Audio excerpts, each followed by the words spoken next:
Hello everybody, Ashutosh Sharma this side and I welcome you all to the official YouTube channel the crown success. तो उम्मीद करता हूँ सब खुश होगे, मजे में होगे, मेहनत भी कर रहे होगे और एनसीईआरटी आपकी चल ही रही है। तो लास्ट लेक्चर में हमने देखा था, हमने हर्षवर्धन के बारे में पढ़ा था, पुष्यवती डायनेस्टी के बारे में हमने अच्छे से पढ़ा था, कॉन्फ्रेंस के बारे में पढ़ा था, क्या मिलिट्री कैंपिंग से कितनी विजयी हुई, कितने वो लड़ाइयाँ लड़ी और क्या-क्या चीज़ें वहाँ पे हुई हैं, वो सब हमने पढ़ लिया था। और आज बेसिकली हम हर्षाद एडमिनिस्ट्रेशन के बारे में पढ़ेंगे और हर्षवर्धन आपका आज समाप्त हो जाएगा। फिर इसके बाद कुछ साउथ इंडियन किंगडम्स आ जाएँगे, पल्लवास, चालुक्यास, राष्ट्रकूटास ये सब हम पढ़ेंगे। फिर हम धीरे-धीरे शिफ्ट हो जाएँगे अपनी मेडिएवल की तरफ, ठीक है? तो आज बेसिकली हमको हर्षाद एडमिनिस्ट्रेशन पढ़ना है, ठीक है? तो आज जो भी उनका प्रशासन था, कैसा वो लोग चलाते थे, क्या करते थे, वो सब देखना है आज हमको। तो बेसिकली आज ये वाला लेक्चर हम खत्म कर लेंगे, ठीक है? तो चलो फिर स्टार्ट करते हैं, बिना किसी देरी के। हर्षास एडमिनिस्ट्रेशन की बात करते हैं, इनके प्रशासन की बात करते हैं कि कैसा वहाँ पर लोगों का रहन-सहन का तरीका था, कैसे लोग वहाँ पर रहते थे। The administration of Harsha was organised on the same lines as the Gupta did. Gupta empire से बेसिकली रिलेटेड ही है हर्षद एडमिनिस्ट्रेशन, उसी लाइन पे उसी पद चिन्हों पर हर्षद प्रशासन भी चला है, लेकिन मॉडर्न एम्पायर से मॉडर्न एडमिनिस्ट्रेशन से काफी ज्यादा डेवलप था, आर्मी वगैरह इनकी काफी ज्यादा अच्छी थी। Hyun Seng give a detailed picture about this. Hyun Seng ने अच्छे से मेंटेन कर रखा है रिकॉर्ड कि कैसा उनका प्रशासन था, क्योंकि यही एक चाइनीज ट्रेवलर सबसे फेमस थे जिन्होंने पूरा हर्षद एडमिनिस्ट्रेशन को देखा है अच्छे से। The king was just in his administration and punctual in discharging his duties. अपने काम के प्रति वो बिल्कुल पंक्चुअल, लोग वारों से एकदम व्यवहार उनका बहुत ज्यादा सही था। जो किंग वगैरह होते थे उनका व्यवहार बहुत ज्यादा सही, लोगों की हमेशा वो हेल्प वगैरह करते थे। He made frequent visits of inspection throughout his dominion. Time to time, time to time अपने साम्राज्य में, एक होता है राजा बनने के बाद ये जो राजा अपने आप को ज्यादा हीरो बनने लग जाता था, वो ये समझता है कि भाई मैं राजा हूं, अब मेरे जो सेनापति वगैरह है वो काम करने लगेंगे। राजा को सबसे प्रथम कार्य उसका ये होना चाहिए अपनी प्रजा के लिए कि सबसे पहले उन प्रजा के बीच जाके देखे कि उनको प्रॉब्लम्स क्या है। खाली वहां पे सिंहासन पे बैठ के अपना तानाशाही नहीं करनी होती है, सिंहासन में बैठ के हीरो नहीं बनना होता है। आप भी जब आईएएस ऑफिसर बन जाओगे तो आपको भी फील्ड में उतरना पड़ेगा। फील्ड जॉब है भैया, करना पड़ेगा भैया, आपको लोगों के इंटरेक्शन करना पड़ेगा, इंटरेक्ट करना पड़ेगा, है ना? लोगों के बीच जाना पड़ेगा, उनकी समस्या देखनी पड़ेगी। ये नहीं कि ऑफिस में बैठ के बस खाली पेन चलाना, नहीं, ऐसे नहीं होता है, ठीक है? वो आपको अंदर जाके इंटरेक्ट करना होगा लोगों से मिलना होगा, गाँव-गाँव जाना होगा, गाँव ज जहाँ भी आपकी पोस्टिंग होगी, जहाँ भी हो, वहाँ आपको जाके मिलना होगा। तो यहाँ पर भी क्या है कि राजा लोग, ये जो राजा थे हर्षराज, ये मतलब इसमें प्रशासन में जो किंग्स रहे हैं, वो बाकायदा अच्छे तरीके से लोगों के बीच जाते थे, इंटरैक्ट करते थे, उनकी समस्या को सॉल्व करते थे।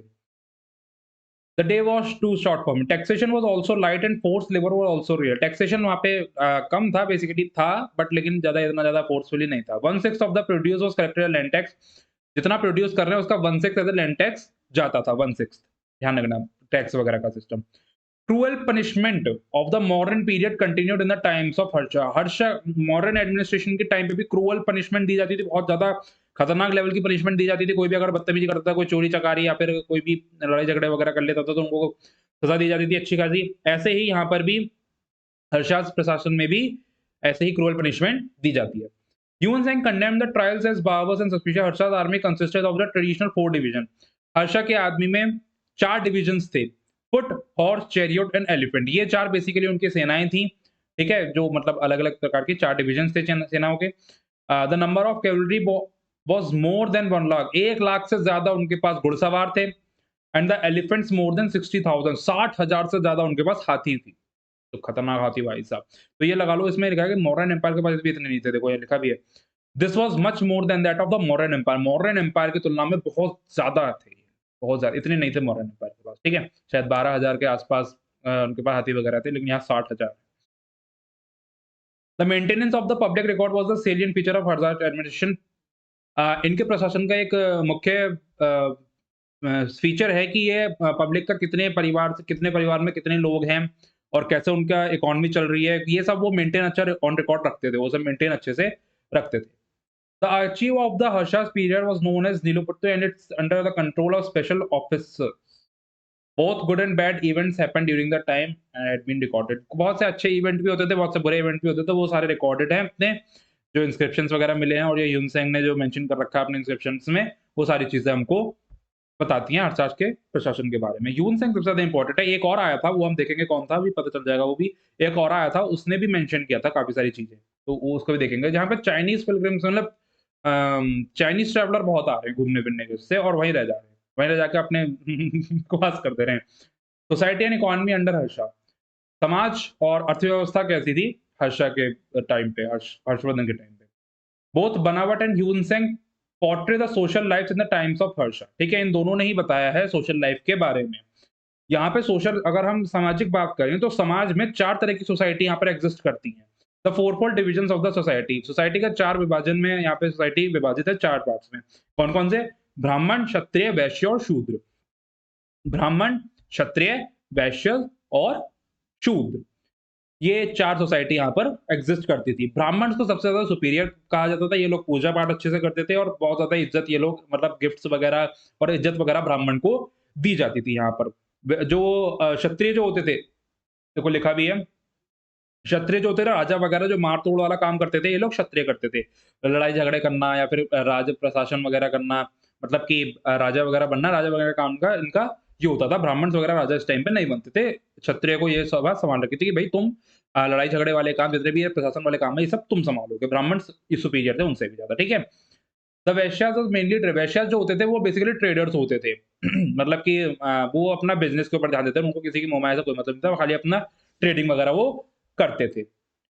अब बात आती है शूद्र की। शूद्र की कंडीशन बहुत ज़्यादा थी, यहाँ तक कि इनको समाज की दृष्टि से ही बाहर कर दिया गया था और ये करते क्या थे? Hiuen Tsang mentions that the Shudras practice agriculture. शूद्र जो थे वो खेती-बाड़ी करते थे, किसान थे, मतलब जितना भी काम या उपजाऊ मतलब खाने-पीने की व्यवस्था सब इनकी रहती थी, लेकिन फिर भी इनको प्रॉपर इज़्ज़त नहीं मिलती थी। एग्रीकल्चर से यहाँ पे इस टाइम एग्रीकल्चर बहुत ज़्यादा पीक पे था, तो वहीं से लोग बाग खाते थे, ठीक है? ये एग्रीकल्चर कर रहे हैं, भाई खेती-बाड़ी कर रहे हैं, तो ये सारी चीज़ें ये उगा रहे हैं और मज़े ले रहे हैं सब, लेकिन फिर भी इनको इतनी इज़्ज़त यहाँ पर नहीं दी जाती थी। और वहाँ पे कुछ सब कास्ट भी हैं, देयर एक्सिस्ट मेनी सब कास्ट भी वहाँ पर हैं। The position of women was not satisfactory. Women की पोज़ीशन वहाँ पे अच्छी नहीं थी, क्योंकि यहाँ पर इस टाइम हिस्ट्री जो है आपकी अनसिविलाइज़्ड हो रही है। अनसिविलाइज़्ड थी, सिविलाइज़्ड हुई और फिर सिविलाइज़्ड होने के बाद फिर से अनसिविलाइज़्ड हुई, जो अभी तक सिविलाइज़्ड नहीं है। आप बोल रहे हो बोल क्या दिया ये मैंने? एक्चुअल में ये है कि पहले हमारी हिस्ट्री स्वाभाविक थी, मतलब सिविलाइज़्ड थी, अच्छी मेंटेन थी, सब लोगों को इज़्ज़त दी जाती थी। फिर उसके बाद वो ऐसी अनसिविलाइज़्ड हुई है कि वो आज तक ठीक नहीं हुई है, वो अभी तक खराब है, ठीक है? लेकिन अब धीरे-धीरे हम बढ़ रहे हैं, सही कर रहे हैं अपनी, ठीक है? द इंस्टीट्यूशन ऑफ स्वयंवर हैज़ डिक्लाइन्ड। जो स्वयंवर में क्या होता था कि वो उसको लड़की को राइट होता था कि वो अपना हस्बैंड चुन ले, जिसको उससे शादी करनी है, तो वो यहाँ पर डिक्लाइन होना शुरू हो गया। अब अपनी घरवाले अपनी मर्ज़ी से शादी कराने लग गए, ठीक है? जो आज भी होते हैं कई जगह पर।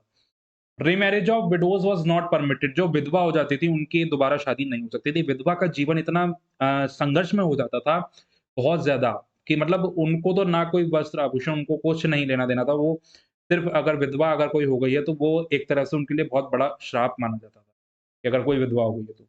Particularly among the higher caste. The system of dowry had also become common. Dowry, दहेज प्रथा वहाँ पे चलने लगी, जो कि बहुत गलत है। दहेज प्रथा बिल्कुल नहीं होनी चाहिए। The practice of sati was also prevalent. Sati practice, सती प्रथा भी बहुत ज़्यादा पीक पर हो गई थी, बहुत ज़्यादा वहाँ पर जौहर वगैरह होने लग गए थे। Hiuen Tsang mention 3 ways of disposal of the dead. Hiuen Tsang ने मेंशन करा है कि जो कोई मृत्यु, जब किसी की मृत्यु हो जाती है, तो उसको 3 तरीके हैं उसका संस्कार करने के लिए। एक तो दाह संस्कार है, जो हम करते हैं, ठीक है? एक होता है जल समाधि होती है और एक होता है जंगल में प्रदर्शन, ठीक है? वो वुडन वगैरह जंगल में ही प्रदर्शन वो लोग कर देते थे। एक जल समाधि और एक आपका दाह संस्कार। ये 3 चीज़ें उसमें cremation, water burials and exposure in the woods. तो ये 3 कॉमन प्रैक्टिस थी जो वहाँ पर एक जिसकी मृत्यु हो जाती थी उसके साथ की जाती थी। The trade and commerce had declined during Harsha's period. जो ट्रेडिंग वगैरह थी, ये इनका डिक्लाइन होना भी इस टाइम पे शुरू हो गया था। This is evident from the decline of the trade centre, less number of coins and slow activities. अब ये इस चीज का पता कैसे चला कि वहां पर लेस नंबर ऑफ मतलब कॉइन्स वगैरह काफी कम थे और चीजें वगैरह जो एक्टिविटीज हो रही थी लोगों की वो बहुत ज्यादा कम हो रही थी। इस वजह से हम ऐसा मान सकते हैं कि यहाँ पर जो है शायद यहाँ पर ट्रेडिंग वगैरह इतनी ज्यादा खास नहीं हुई है, ठीक है? The decline of trade in turn affected the handicraft industry and agriculture. Agriculture industry पे भी काफ़ी ज़्यादा प्रभाव पड़ा इस चीज़ का। Since there was no large scale for demand for goods, the farmer began to produce only in a limited way. जब demand ही नहीं है तो फार्मर्स प्रोड्यूस किसके लिए करेंगे? तो वहाँ पर फार्मर्स वगैरह भी प्रोड्यूस बहुत कम करते थे क्योंकि इतनी ज़्यादा डिमांड ही नहीं है, क्योंकि ट्रेडिंग वगैरह इतनी ज़्यादा हो ही नहीं रही है, तो फार्मर्स भी प्रोड्यूस कम करते थे। This led to the rise of self sufficient village economy. Self sufficient village economy का यहाँ पर विकास मतलब बहुत ज़्यादा पीक हुई। सेल्फ सफिशिएंट, हमारे महात्मा गांधी भी सेल्फ सफिशिएंट इकोनॉमी को सपोर्ट करते थे, वो भी सेल्फ सफिशिएंट इकोनॉमी लेके चलते थे। सेल्फ सफिशिएंट इकोनॉमी होती क्या है कि जिसमें खाली अपने नीड्स को पूरी किया जाता है, बंदा हर एक नीड्स को जो उसमें उसको किसी एक्सपोर्टिंग वगैरह, ट्रेडिंग वगैरह से लेना देना कुछ भी नहीं होता है, किसी को बेचने से, लेने से कोई इसका मतलब नहीं होता। खाली अपने जितना जैसे पर डे वाला हिसाब होता है ना कि सुबह का कमाओ, शाम को खा लो, सुबह कमाओ, शाम को खा लो, तो वो चीज़ यहाँ पर एग्ज़ाम्पल समझ सकते हो। हालाँकि सुबह का कमाए, शाम को खाए, मैच नहीं कर रहा है, ठीक है? In short, there was a sharp economic decline as compared to the economy Gupta period. Gupta period के मुताबिक यहाँ पर डिक्लाइन मतलब इकोनॉमी कमज़ोर थी गुप्ता पीरियड के टाइम पे। गुप्ता पीरियड पे इकोनॉमी स्ट्रॉन्ग थी। कल्चरल प्रोग्रेस की बात करते हैं, कल्चर वगैरह वहाँ का कैसा था? The art and architecture of Harsha's period are very few and mostly followed by Gupta style. जो आर्ट एंड आर्किटेक्चर है हर्षा के टाइम पे, एक्चुअल में जो विकास है ना, डेवलपमेंट इतना नहीं हुआ है। जो आर्ट एंड आर्किटेक्चर में भी वो लोग पीछे हैं, ट्रेडिंग में भी पीछे हैं। बस उनका है कि मार-तोड़ में अच्छे हैं। ये मार-तोड़ में अच्छे हैं बस। आर्मी वगैरह इनकी इतनी ज़बरदस्त है, ठीक है? तो आर्ट एंड आर्किटेक्चर में इतना ज़्यादा कुछ हमको देखने को मिला नहीं, लेकिन गुप्ता आर्ट में काफ़ी ज़्यादा मिलता है और गुप्ता स्टाइल के ही यहाँ पर मिले, जितने भी मिले हैं लगभग वो गुप्ता स्टाइल के ही हैं लगभग। Tunsang described the glory of the monastery with many stories built by Harsha at Nalanda. Nalanda में हर्षा ने काफ़ी ज़्यादा मठ बनाए हैं। ध्यान रखना। ट्यूनसेंग ने मेंशन किया है कि काफ़ी ज़्यादा मठ वगैरह इसने बनाए हैं नालंदा में। He also speaks of copper statue। उसने कॉपर स्टैचू भी बनवाया बुद्धा का, जिसकी हाइट है 8 फीट। 8 फीट की हाइट है जो उसने बनवाया। The brick temple of Lakshman at Sirpur. Sirpur में लक्ष्मण का एक मंदिर है, पत्थरों से बना हुआ एक लक्ष्मण का मंदिर है सिरपुर में, ठीक है? वो इस टाइम का बना हुआ है, हर्षा के टाइम का बना हुआ है। लक्ष्मण सिरपुर में पत्थरों ईंटों से पत्थर कह रहा हूँ, ईंटों से बना हुआ है लक्ष्मण मंदिर। तो ध्यान रखना, ये भी इंपॉर्टेंट है, वन डे एग्जामिनेशन में डायरेक्ट क्वेश्चन आया। Harsha was a great patron of learning. विद्या का उसको बहुत ज़्यादा संरक्षण करता था, वो विद्या का बहुत ज़्यादा संरक्षण करता था हर्षा। हिज बायोग्राफर्स बनावट अडॉर्न हिज रॉयल कोर्ट्स। बनावट ने इनके बारे में अच्छे से बताया, जैसे मैंने आपको बताया था। हर्षचरिता इन्होंने लिखी है और कादम्बरी भी इन्होंने लिखी है।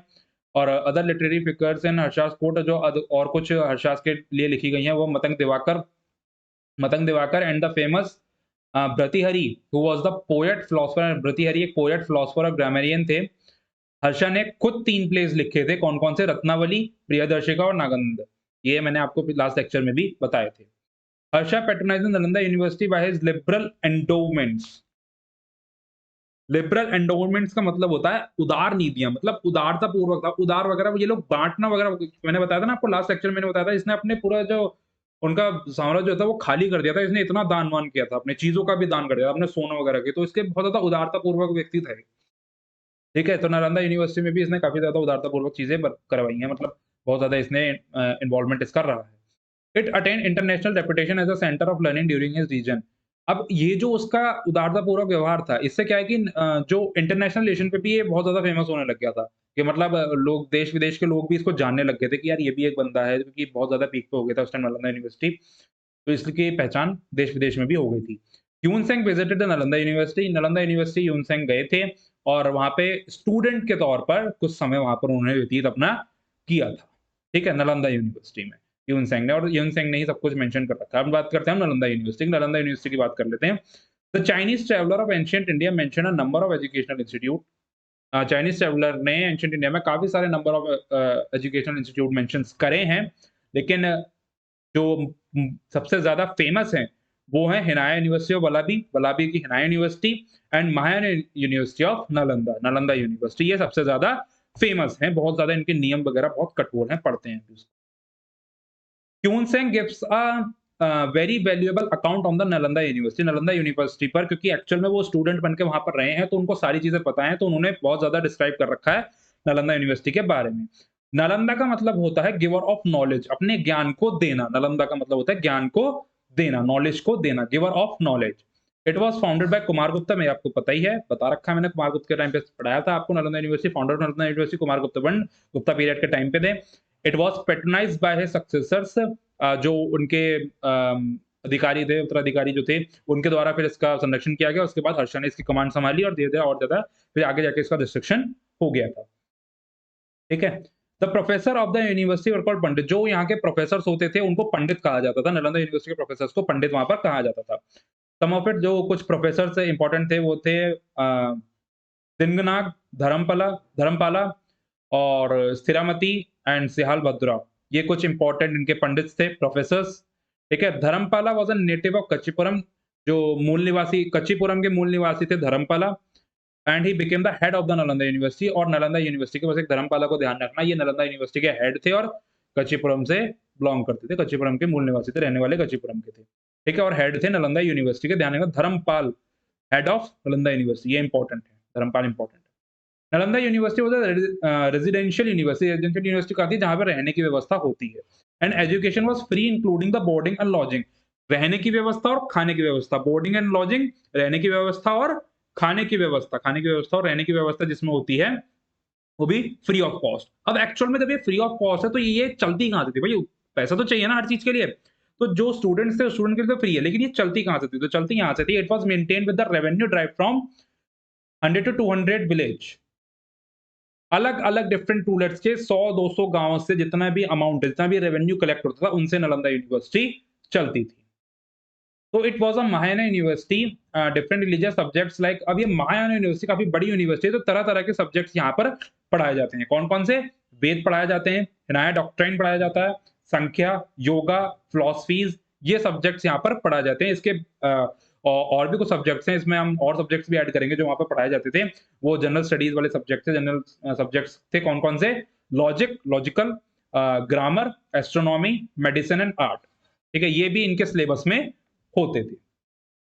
It attracted students not only from different parts of India, but from different countries of the East. ये अब एक्चुअल में ये क्या है कि हर माहौल को, अब यहाँ पर क्या है कि पर्टिकुलर एरिया का बच्चा नहीं आ रहा है, यहाँ पूरे देश का बच्चा आ रहा है, विदेश का बच्चा आ रहा है, तो वहाँ पर हर तरह का कल्चर ये लोग देते थे। ना कि सिर्फ एक पर्टिकुलर रीजन का कल्चर उठा के पढ़ा दिया, नहीं, ऐसा नहीं है, सब चीज़ों का ज्ञान ये लोग देते थे। जो पंडित्स होते थे, वो सब चीज़ों का ज्ञान देते थे। Admission was made by means of N entrance. Admission के लिए एक एंट्रेंस एग्ज़ाम होता था और इस कदर टफ होता था कि 30% लोग ही यहाँ पर पास हो पाते थे।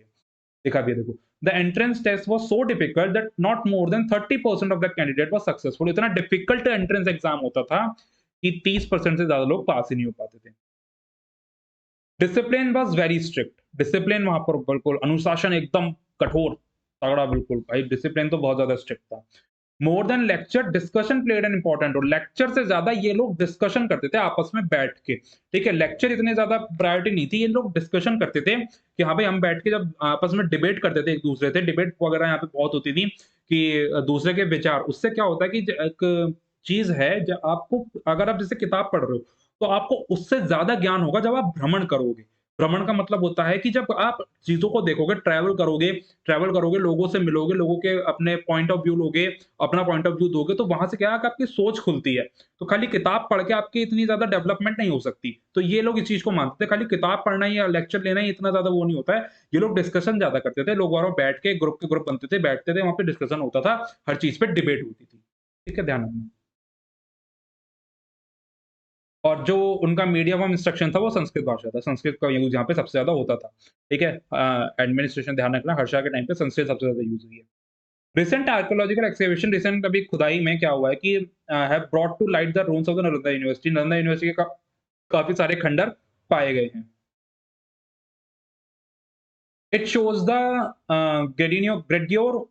grandeur of the center of learning and confirms the account given by Chinese pilgrims. It had numerous classroom, काफ़ी सारी उसमें क्लासरूम्स बनाई गई थी, जिसमें कि हॉस्टल अटैच रहता था, and a hostel attached to it. Hostel जो रहने की व्यवस्था थी, उनकी अटैच रहती थी। अकॉर्डिंग टू इत्सिंग, ये है चाइनीज़ पिलग्रिम। मैंने एक चाइनीज़ ट्रैवलर बताया था ना कि एक और चाइनीज़ ट्रैवलर, इत्सिंग नाम के एक चाइनीज़ ट्रैवलर हैं। उन्होंने बताया कि इसमें 3000 बच्चे इन्वॉल्व थे, मतलब 3000 बच्चों का रोल था, इसमें 3000 बच्चे पढ़ते थे। ठीक है? It had an observatory and a great library houses in 3 buildings. मतलब बहुत ज़्यादा उनके जो मकान रहते थे, वो भी पक्के रहते थे, 3-3 बिल्डिंग के, 3-3 फ्लोर्स के उनके, ground floor, first floor, second floor, तो 3 मंजिला मकान भी उनके रहते थे।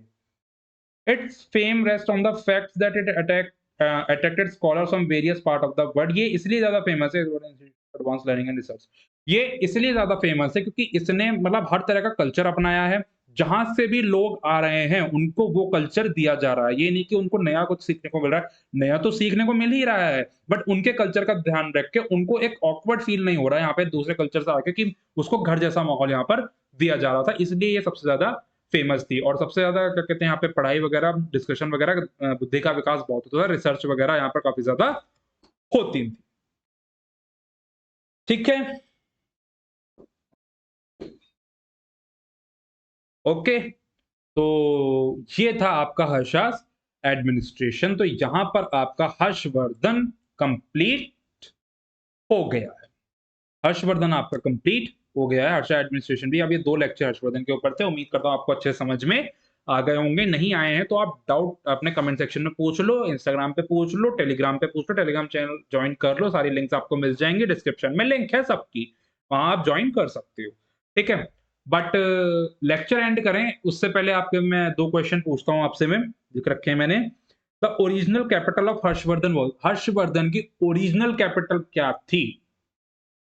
ओरिजिनल कैपिटल, ये नहीं शिफ्टेड कैपिटल नहीं पूछ रहा हूँ मैं, मैंने आपको कल के लेक्चर में पढ़ाई थी। ओरिजिनल कैपिटल बता दो क्या थी? और एक बांसखेड़ा इंस्क्रिप्शन मैंने आपको पढ़ाया है, उस पर किसके सिग्नेचर थे? वो आपको बताना है। बांसखेड़ा इंस्क्रिप्शन पर किसके सिग्नेचर थे? ये आपको बताना। ठीक है? तो चलो फिर इस लेक्चर को यहाँ पर एंड करते हैं। उम्मीद करता हूँ आपको पसंद आया होगा। पसंद आया तो लाइक ज़रूर कर देना है आपको, ठीक है?